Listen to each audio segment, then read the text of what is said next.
Good evening everyone. स्वागत आहे आपलं इको मेंटॉर या युट्यूब चॅनलमध्ये. आजच्या याचं आपण जी कन्सेप्ट समजून घेणार आहोत ती आहे अपॉर्च्युनिटी कॉस्ट, म्हणजे संधी खर्च म्हणजे एक्झॅक्टली काय. तर ही एक खूप इम्पॉर्टंट कन्सेप्ट आहे इकॉनॉमिक्स मधली. ॲज अ इकॉनॉमिक्स स्टुडंट तुम्ही कोणतीही एक्झाम देत असाल, सेट असो, नेट असो, MPSC ची एक्झाम असो किंवा UPSC वाली इकॉनॉमिक्सची कन्सेप्ट असो, किंवा इन जनरल जर तुम्ही बँकिंगमध्ये क्षेत्रात जरी असाल तरी ही अपॉर्च्युनिटी कॉस्ट जी कन्सेप्ट आहे ती तितकीच इम्पॉर्टंट आहे आणि त्यामुळे ही कन्सेप्ट आज आपण बघणार आहोत. सो इथे आपलं स्वागत आहे. एक अर्थशास्त्रातील एकदम मूलभूत संकल्पनेची ओळख आज आपण करून घेत आहोत. संधी खर्च म्हणजे काय?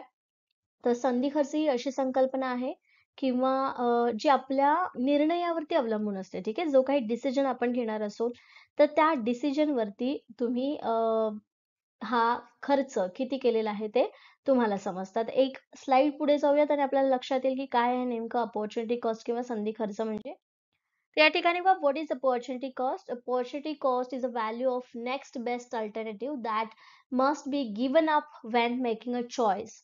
It's based on simple truth. Resources are limited, so every choice involves trade off. ठीक आहे. आता याच्यामध्ये बघा नेमकं काय सांगितलेलं आहे. अपॉर्च्युनिटी कॉस्ट म्हणजे संधी खर्च म्हणजे नेमकं काय, की तुमचं जे बेस्ट अल्टरनेटिव्ह तुमच्याकडे ऑप्शन्स आहेत. ठीक आहे. अल्टरनेटिव्ह म्हणजे काय म्हणतो आपण, हे एक गोष्ट आहे आणि हे एक ऑप्शन आहे. सो याच्याऐवजी आपण हे चॉईस केलेलं आहे. ठीक आहे. आणि हे चॉईस नाही केलं, हे आपण रिजेक्ट केलेलं आहे. सो इथे आपण काय केलेलं आहे, एक अल्टरनेटिव्ह ऑप्शन चॉईस केलेलं आहे. तर त्यामध्येच अपॉर्च्युनिटी कॉस्टमध्येच जर तुम्ही एक बेस्ट अल्टरनेटिव्ह चॉईस करताय किंवा निवडताय, तर त्याच्यामध्ये तुम्हाला म्हणजे एक गोष्ट सोडून द्यावी लागते. ठीक आहे. सो ज्या गोष्टीचा तुम्हाला त्याग करावा लागलेला आहे, त्यासाठी जो खर्च किंवा त्याची जी कॉस्ट आहे त्याला आपण म्हणतो अपॉर्च्युनिटी कॉस्ट किंवा संधी खर्च. जी संधी आपण मिस केलेली आहे किंवा सोडून दिलेली आहे. ठीक आहे. अपॉर्च्युनिटी मिस झालेली आहे, संधी मिस झालेली आहे, ती अपॉर्च्युनिटी कॉस्ट.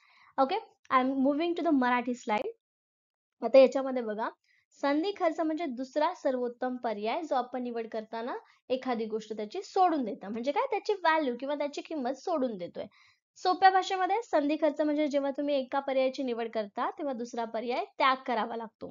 याच्यामध्ये फक्त पैसाच नाही, याच्यामध्ये वेळ असू शकतो, तुमचं सॅटिस्फॅक्शन असू शकतं, अजून कुठल्याही गोष्टी असू शकतात.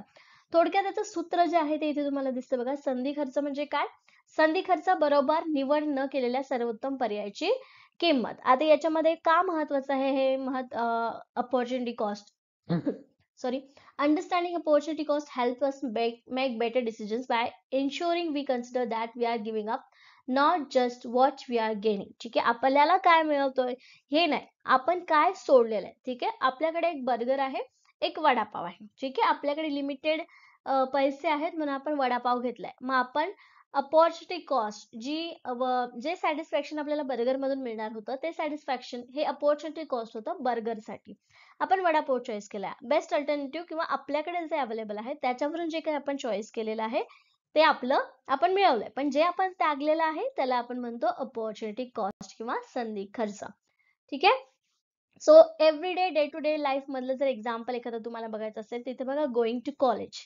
ठीक आहे. सो याच्यामध्ये when a student decide to attend a college the opportunity cost includes. आता एखाद्या स्टुडंटनी किंवा विद्यार्थ्याने ठरवलं की त्यांना आपल्याला काय करायचं, तर कॉलेजला जायचं आहे. तर 4 year of potential full time work income. आता याच्यामध्ये जर कॉलेजला जायचं म्हटलं तर इन्कम जे असणार आहे पर इयर, ते काय असणार आहे, समजा डॉलर्स मध्ये असेल किंवा रुपीज मध्ये असेल तर 30,000 रुपये पर मंथ ते 40,000 रुपये पर मंथ, किंवा डॉलर्स मध्ये 40,000 पर इयर असं पॅकेज असेल. Time that could be spend starting a business. एखादा बिझनेस स्टार्ट करण्यासाठी टाइम किती लागणार आहे आणि तुमच्याकडे एक्सपिरियन्स किती आहे.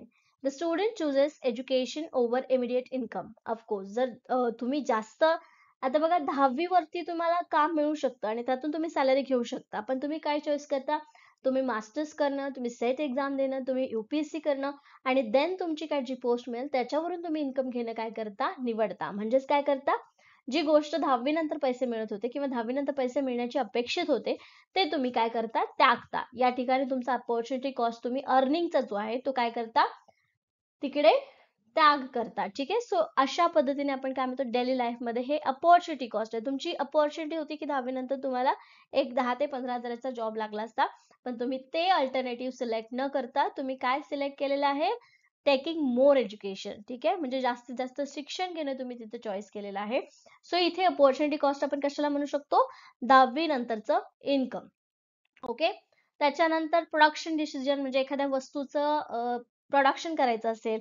समजा एकाच साइडला तुम्हाला नोटबुकचं प्रोडक्शन करायचंय आणि दुसऱ्या साइडला तुम्हाला वेबसाईटचं प्रोडक्शन करायचंय. तर तुम्ही वेबसाईटचं प्रोडक्शन करण्यासाठी तुम्ही लक्ष दिलं किंवा तुम्ही चॉईस केलं आणि तुम्ही नोटबुकला त्यागलेलं आहे. म्हणजेच या ठिकाणी काय आहे, जे तुमचा अपॉर्च्युनिटी कॉस्ट आहे तो नोटबुकसाठीचा होता. ठीक आहे. हे कन्झ्युमर चॉईस असेल, की तुम्हाला काय नेमकं खरेदी करायचं आहे त्याच्याबद्दल बद्दलचा तुमचा अपॉर्च्युनिटी कॉस्ट असेल किंवा पब्लिक पॉलिसी जी गव्हर्नमेंट जे पॉलिसीज तयार करत असतं, त्या पॉलिसीजमध्ये सुद्धा गव्हर्नमेंटला काय करायचं असतं, या गोष्टीचा विचार करायचा असतो, की कोणती गोष्ट आपण लोकांना देणार आहोत, तर कुठल्या गोष्टीचा त्याग त्यांना करावा लागेल. अपॉर्च्युनिटी कॉस्ट जेवढा कमी असेल, तेवढं लोकांचं समाधान जास्त असेल, तेवढा लोकांचा फायदा जास्त असेल. कसं? एक समजा इथे घर आहे, ठीक आहे. हे ए नावाचं इथे घर आहे आणि इकडे बी नावाचं घर आहे. याच्यामध्ये इकडे सगळ्या सुखसुविधा आहेत. पाणी व्यवस्थित आहे, सगळ्या सगळ्या सगळ्या गोष्टी आहेत. पण हे घर छोटं आहे. ठीक आहे. हे घर खूप मोठं आहे, पण याच्यासाठी जे लागणारं पाणी आहे ते इकडून आणावं लागतंय. त्याच्यानंतर इथे जे म्हणजे वेगवेगळ्या खोल्या आहेत. मोठं घर असल्यामुळे ऑब्व्हियसली फॅमिली एकत्र राहू शकत नाही आणि इथे लोकं एकत्र राहू शकतात.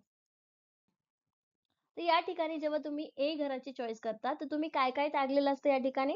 या ठिकाणी हे मोठं घर तुम्ही त्यागलेलं असतं. तर याच्यामध्ये मग मोठ्या-मोठ्या खोल्या असतील, सुखी सुविधा असतील, एसी असतील, प्रत्येकाचे सेपरेट रूम असतील, हे तुम्ही त्यागलेलं असतं. हे तुमचं अपॉर्च्युनिटी कॉस्ट असतं. ठीक आहे? तर या ठिकाणी तुम्ही अपॉर्च्युनिटी कॉस्ट बीसाठी दिलेला आहे, तो जास्त असेल ए पेक्षा. कारण इथे घर छोटं आहे, पण सगळ्या सुखसुविधा आहेत. ठीक आहे? पण बीमध्ये सुखसुविधा म्हणजे थोडंसं पाण्याचा प्रॉब्लेम आहे आणि खोल्यांमध्ये एक राहिल्यानंतर फॅमिली एकत्र कधी बोलायला भेटतच नाही. असं 2-3 प्रॉब्लेम्स त्याचे असल्यामुळे तुम्ही तो सोडला, तर त्याच्यासाठी दिला जाणारा तो कॉस्ट आहे. म्हणजे जे तुम्ही मिस केलेली अपॉर्च्युनिटी आहे, त्याला आपण म्हणतो अपॉर्च्युनिटी कॉस्ट किंवा संधी खर्च. ठीक आहे? सो होपफुली संधी खर्च ही कन्सेप्ट किंवा अपॉर्च्युनिटी कॉस्ट ही कन्सेप्ट तुम्हाला क्लिअर झाली असेल. तुम्हाला जर ही पी-पी-टीची पी-डी-एफ हवी असेल, तर खाली जे डिस्क्रिप्शन बॉक्समध्ये WhatsApp ग्रुपची लिंक दिलेली आहे, तिथे जॉइन करा. ही पी-डी-एफ तुम्हाला मी तिकडे शेअर करेल. Just ask me for the PDF. I will share the PDF. Okay. So stay tune for the more concept from the economics. अर्थशास्त्रातल्या अशाच काही इम्पॉर्टंट कन्सेप्टसाठी या चॅनलला सबस्क्राईब करा आणि कनेक्टेड राहा. Thank you.